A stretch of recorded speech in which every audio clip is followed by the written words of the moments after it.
Hello everyone. Welcome everyone. आज हम लोग पूजा से मिलेंगे, जिन्होंने इस बार नेट जेआरएफ क्लियर किया है in her second attempt with the percentile of 99.4। Isn't it? Yes ma'am. Okay, so that was a very good score जो पूजा ने अटेन किया। और अब हम इनके बारे में इनसे ही सुनेंगे। पूजा, अपना एक छोटा सा इंट्रोडक्शन दीजिए, बाकी लोग भी आपके बारे में जानना चाहते हैं। Yes ma'am. Good evening ma'am. Good evening, good evening. Ma'am मैं अलवर से हूँ, राजस्थान। हम्म। और मैंने स्कूलिंग यहाँ से ही की थी, अलवर से ही। 11th 12th केंद्रीय विद्यालय से किया था। फिर उसके बाद मैं दिल्ली यूनिवर्सिटी हाउस, वहाँ से बीए ऑनर्स ज्योग्राफी। फिर उसके बाद पोस्ट ग्रेजुएशन मैंने किया यूनिवर्सिटी ऑफ मुंबई से। ओके। 2018 टू 20 था वो तो, दिसंबर 2020 में ही क्लियर हो गया था एमए। फिर उसके बाद हमने प्रिपरेशन तो स्टार्ट कर दी थी, मतलब सेकेंड ईयर में पोस्ट ग्रेजुएशन के। लेकिन मतलब इतना कुछ आइडिया नहीं था उस टाइम।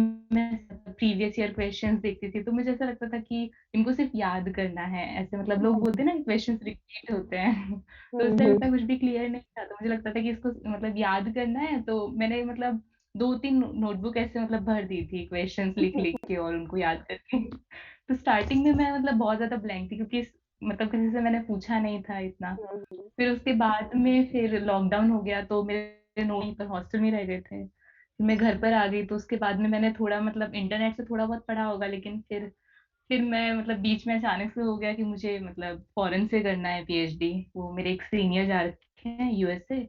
तो मेरी उनसे बात होती थी तो उन्होंने मतलब बहुत बोलते थे कि वो तुम्हारा तो एडमिशन हो जाएगा, ग्रेजुएशन में अच्छे मार्क्स हैं और मतलब पोस्ट ग्रेजुएशन में भी अच्छे हैं। तो फिर मैंने मतलब वो कॉलेजेस वगैरह सर्च किए, ये सब उसमें मेरा ऑलमोस्ट 3-4 मंथ्स लग गया मेरा टोटल मतलब। फिर मैंने घर में बात किया, फिर पेरेंट्स ने मना कर दिया कि नहीं नहीं यहीं से ही करो। फिर उसके बाद में मैंने सीरियस वाला प्रिपरेशन तो 2021 फरवरी से स्टार्ट किया, एकदम सीरियस वाला। ओके। तो स्टार्टिंग में तो मतलब उतना समझ नहीं आता था, लेकिन जैसे होता है ना कि मैं पहले, मुझे अनअकैडमी के बारे में भी उतना नहीं पता था। और मतलब पेपर वन कहाँ से पढ़े वो भी नहीं पता था। लेकिन फिर बाद में धीरे धीरे वीडियोस देखे, किसी टॉपर का वीडियो देखा तो उससे पता चला कि कौन कौन टीचर्स अच्छे हैं उस सब्जेक्ट में, पेपर वन में कौन टीचर अच्छा है। तो बस वहीं से ही शुरू किया। फिर मैंने पर्टिकुलरली मतलब ज्योग्राफी में किसी एक टीचर को फॉलो नहीं किया, मतलब ऐसा नहीं है कि मैं, क्योंकि मैं 3-4 टीचर्स के वीडियोस देखती थी, जैसे अभिषेक सर का भी देखती थी, आपका तो देखती ही थी, अभिषेक सर का, कृतिका मैम का, अंकित सर की वीडियो देखती थी।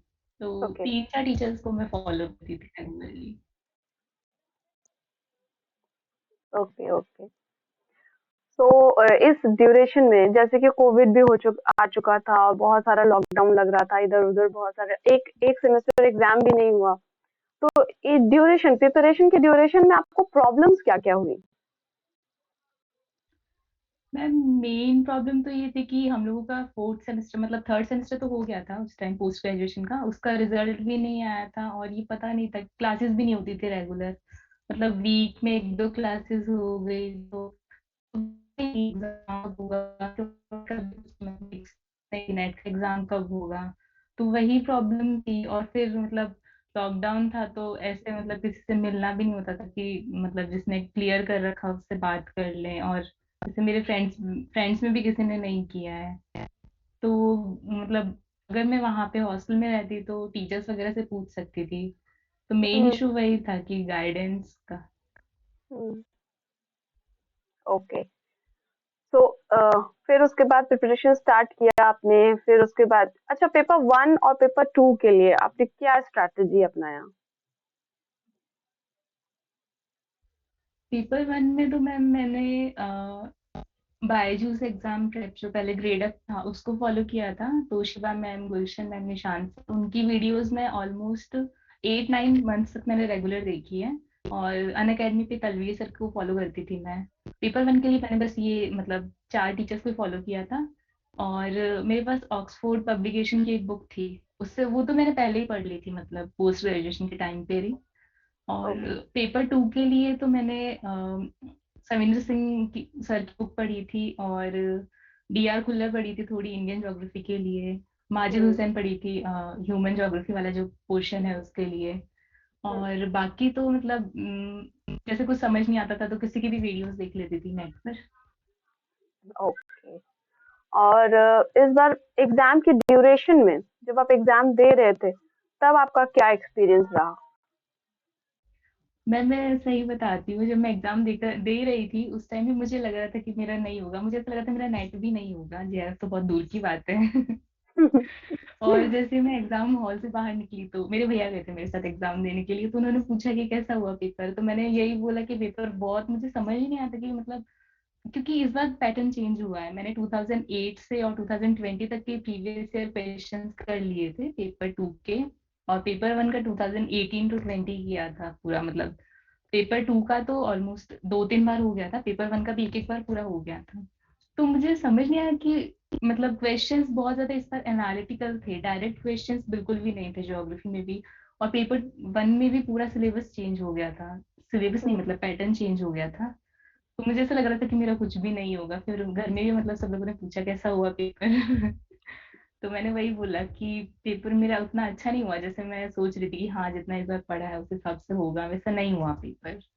फिर बाद में जब आंसर की आई तब आंसर की देखने में मैं बहुत डर रही थी, मुझे ऐसा था कि मुझे नहीं देखना है। फिर मैंने जैसे करके थोड़ा मतलब सोचा कि देख लेती हूँ जो भी होगा, अगर आंसर की के हिसाब से अगर अभी लग रहा है कि नहीं होगा तो फिर से स्टार्ट करती हूँ प्रिपरेशन। तो फिर उसके बाद में आंसर की के हिसाब से देखा तो पेपर वन में तो आ रहा था 34 35, और पेपर टू में था 69 और 70 इतना कुछ था। और फिर जो क्लेम किए थे कुछ क्वेश्चंस तो वो तो मैंने अभी मतलब फिर से नहीं देखे आंसर की, बस इतना ही आ रहा था। तो उस टाइम मुझे मतलब नेट का तो श्योर था कि हाँ नेट तो हो जाएगा, लेकिन जेआरएफ का नहीं था। जेआरएफ का था कि हाँ जो लास्ट टाइम मतलब कट ऑफ थी उससे मेरे 3 4% ज्यादा ही आ रहे थे, तो मुझे लग रहा था कि हाँ हो भी सकता है। लेकिन फिर मुझे ये था कि जितने क्वेश्चंस मतलब चैलेंज किए हैं, अगर उसमें कोई मेरा क्वेश्चन मतलब गलत हो गया उनके हिसाब से तो मुझे वो डर था। तो फिर मतलब रिजल्ट का ही वेट था। चलो बहुत अच्छी बात है, हो गया आपका जेआरएफ क्लियर। अच्छा पूजा, जैसे कि आप बाकी और स्टूडेंट्स को क्या सलाह देना चाहेंगी, कुछ सजेस्ट करना चाहेंगी? जैसे कि अभी आपने बोला कि हम जब आपने स्टार्ट किया तब आप ब्लैंक थे, फिर उसके बाद आपने टॉपर्स के वीडियो देखे और फिर उससे आपको गाइडेंस मिली, तो नाउ यू आर टॉपर। अब आपसे लोग गाइडेंस लेंगे, आपसे कुछ सीखेंगे, तो आप क्या सजेस्ट करना चाहेंगी बाकी लोगों को? मैं सभी को यही बोलना चाहूंगी कि मतलब जो मैंने गलती की थी कि मैंने स्टार्टिंग में जैसे स्टार्ट किया तो मैंने एकदम ब्लैंक, मतलब कुछ पता नहीं कैसे करना है, तो करें मेरे जैसे नहीं करें कि जो प्रीवियस ईयर क्वेश्चंस है उनको मतलब अब कर रहे हैं, ऐसा लग रहा है कि हाँ उसमें से वही रिपीट होंगे। ऐसे हम्म। नहीं होता है, मतलब मुझे भी एग्जाम को सही से समझने के लिए ऑलमोस्ट 3 to 4 months लग गए थे समझ। तो सब मतलब किसी भी एग्जाम की प्रिपरेशन स्टार्ट करते हैं तो सबसे फर्स्ट मतलब स्टेप यही होना चाहिए कि एग्जाम में क्या पूछ रहा है हमें, मतलब वो पता होना चाहिए कि हमें, क्योंकि मैं भी पहले ऐसे करती थी कि मुझे ऐसा लगता था कि सब कुछ ही पढ़ना है, लेकिन जैसे मतलब धीरे धीरे मैंने पढ़ना शुरू हम्म। किया तो मुझे पता चला कि हाँ मतलब कौन से टॉपिक ज्यादा इंपॉर्टेंट है, किसको ज्यादा हाँ। इंपॉर्टेंस देनी है। तो भाई वो नहीं करना है कि मतलब बहुत सारी बुक्स पढ़ रहे हैं, बहुत सारे टीचर्स को फॉलो कर रहे हैं, क्योंकि मेन तो एग्जाम ये होता है कि लास्ट में जो मतलब लास्ट के कुछ दिन इम्पोर्टेंट होता है, मतलब आप एक डेढ़ साल से पढ़ रहे हो उसको रिवाइज नहीं किया फिर वो कुछ सेंस नहीं है उसका, क्योंकि कुछ कुछ चीजें होती है जो बहुत ज्यादा फैक्चुअल होती हैं, और कुछ कुछ होते हैं जो टॉपिक्स बहुत ज्यादा डिफिकल्ट होते हैं जिनको लास्ट मिनट में मतलब रिवाइज करना बहुत ज्यादा जरूरी होता है। तो रिवीजन के लिए मैंने खुद के शॉर्ट नोट्स बनाए थे, खुद के हैंड रिटन। तो बस यही है कि मतलब अपने सोर्सेज अच्छे ऑथेंटिक सोर्स होने चाहिए, ऐसे नहीं कि किसी भी मतलब बुक को फॉलो कर रहे हैं, किसी भी यूट्यूबर को फॉलो कर रहे हैं। हम्म। करेक्ट, तो हम और लोगों एक को तो। हाँ। हाँ, बोलिए बोलिए। और एक मतलब प्रिपरेशन के स्टार्ट, अब मुझे ऐसा लगता है कि मुझे ऐसा करना चाहिए था कि प्रिपरेशन के स्टार्टिंग में ही एक स्ट्रेटेजी मतलब प्लान कर लेनी चाहिए थी कि इस हिसाब से करना है। हम्म। करेक्ट। तो हम भी ये बोलते हैं हमेशा आप लोगों को कि सिलेबस देखिए, पीवाईक्यूज देखिए, और फिर उसको एनालिसिस कीजिए कि कहाँ से क्या आता है। और जैसा कि पूजा ने बोला, बहुत अच्छी बात बोली कि सोर्सेस कम रखने हैं, ऑथेंटिक रखने हैं, और उसको बार बार करना है, बहुत सारे लोगों को फॉलो नहीं करना है, बहुत सारी किताबों को नहीं पढ़ना है कि अगर आप जियोमॉर्फोलॉजी पढ़ रहे हैं तो उसी की आपने थॉर्नबेरी भी ले ली, फिर सविंदर सिंह भी ले ली, फिर और भी बहुत सारे फॉरेन राइटर्स की भी ले ली, या बहुत सारी किताबें रख लिया और फिर उसी में उलझ के रह गए। एक टॉपिक में नहीं उलझना है, सारे टॉपिक्स को आपको कवर करना है और सारे टॉपिक्स में भी क्या इम्पोर्टेंट है वो कवर करना है। तो कुछ इम्पोर्टेंट टॉपिक्स बताएंगे आप, जो आपको लगा कि ये एग्जाम के लिए ज्यादा इम्पोर्टेंट है? मैम, जैसे जियोमॉर्फोलॉजी है तो उसमें प्लेट से क्वेश्चंस आते हैं, फिर हम्म, ओशिनोग्राफी में करंट से क्वेश्चंस आते हैं, हम्म, और जैसे सेटलमेंट ज्योग्राफी वो सब है तो कल्चरल ज्योग्राफी में ट्राइब से रिलेटेड क्वेश्चंस आते हैं। तो जैसे हम लोग प्रीवियस ईयर क्वेश्चन को देखते हैं ना, तो हमें मतलब खुद को पता चल जाता है कि कौन से आइडिया टॉपिक्स लग हैं जो जाता रिपीट होते हैं। है। हाँ, मतलब ऐसा नहीं होता कि क्वेश्चंस रिपीट होते हैं, बल्कि यस, टॉपिक्स करेक्ट, रिपीट होते हैं। कॉन्सेप्ट तो हमें, रिपीट। हाँ, हाँ, करेक्ट, कॉन्सेप्ट जैसे इंडियन ज्योग्राफी में रिवर्स वाला जो टॉपिक है वो बहुत इम्पोर्टेंट है, करेक्ट। और माउंटेन पीक्स वाला, पासिस वाला, तो वो सब प्रीवियस ईयर को एनालिसिस करते हैं ना, तो वो पता चल जाता है कि कौन सा टॉपिक इम्पोर्टेंट है। Very good. तो अच्छी स्ट्रैटेजी अगर हम लोग फॉलो करेंगे तो आपका आराम से नेट निकल जाएगा, जेआरएफ निकल जाएगा। बहुत ज्यादा परेशान नहीं होने वाली बात है, जिसका हो गया है और बहुत अच्छी बात है, congrats to them, to all of you. जिनका नहीं हुआ है वो एक अच्छी स्ट्रैटेजी फॉलो करें, टाइम टेबल बनाएं। आई थिंक इस बार जून में एग्जाम होगा, लास्ट टाइम जो नहीं हो पाया, इस बार तो होना चाहिए क्योंकि चांसेस लग रहे हैं होने के। तो अच्छे से स्ट्रैटेजी बनाओ, टाइम टेबल बनाओ और आगे के लिए तैयारी करो। और कुछ अगर पूजा आप बताना चाहते हैं या सजेस्ट करना चाहते हैं तो यू आर फ्री।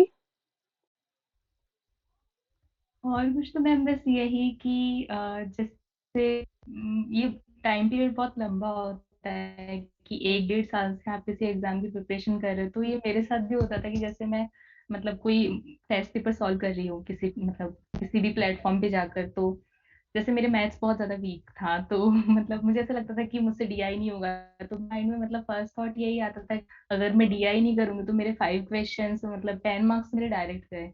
तो मैंने उसके लिए ये किया था कि मैं डेली स्टार्टिंग में ही, जब से मैंने सीरियस वाला प्रिपरेशन स्टार्ट किया था, तो मैं डेली मतलब रात में 2-3 बजे या जब भी मुझे टाइम मिलता था, कि जैसे मेरा जो भी पढ़ने का रूटीन था उसके हिसाब से मैं डेली 4-5 मतलब डीआई सॉल्व करती थी खुद से। तो जैसे जैसे एग्जाम पास आया तो मुझे वो इजी लगने लगा है ना। तो मेन चीज वही होती है कि जैसे मैं स्टार्टिंग में कर रही सोच रही थी कि नहीं मैं मैथ्स तो मतलब मैथ्स वाला जो क्वेश्चन है वो स्किप कर दूंगी।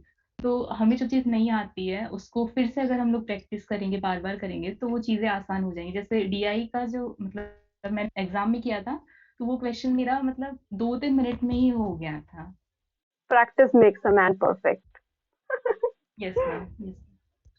तो और आगे का क्या प्लान है नाउ, व्हाट नेक्स्ट? आगे तो मैम अभी असिस्टेंट प्रोफेसर की वैकेंसीज आई है राजस्थान में, तो उसकी प्रिपरेशन स्टार्ट की है। Very good. चलो, और भी बाकी भी जगह पे आने वाली है, तो all the yes best ma'am. हो। हाँ, तो उसके लिए अच्छे से थैंक यू प्रिपरेशन मैम। करो। और बहुत ज्यादा कुछ अलग प्रिपरेशन नहीं होती है, वही प्रिपरेशन होती है। और जनरली आप क्वेश्चंस भी देखोगे तो ज्यादातर कहीं ना कहीं के एक आध के आपको वो मिल जाएंगे, सेम मिल जाएंगे क्वेश्चंस। तो प्रिपरेशन जैसे अभी तक करते आ रहे हो वैसे ही आगे करते रहो, मेरा सजेशन तो यही होगा। और अगर आपको यस कुछ हमसे पूछना है तो पूछ सकते हैं आप। Okay ma'am. बाकी हम तो क्लास में अवेलेबल हैं ही आप लोगों के लिए, सबके लिए। जब कभी भी कोई भी यस डाउट होता है तो आप लोग पूछ लीजिए। So I think we have covered most of the things. Ma'am. Yes ma'am. Okay, thank you so much for connecting with us. Thank you so much, thank you Pooja. Ma'am. Thank you ma'am.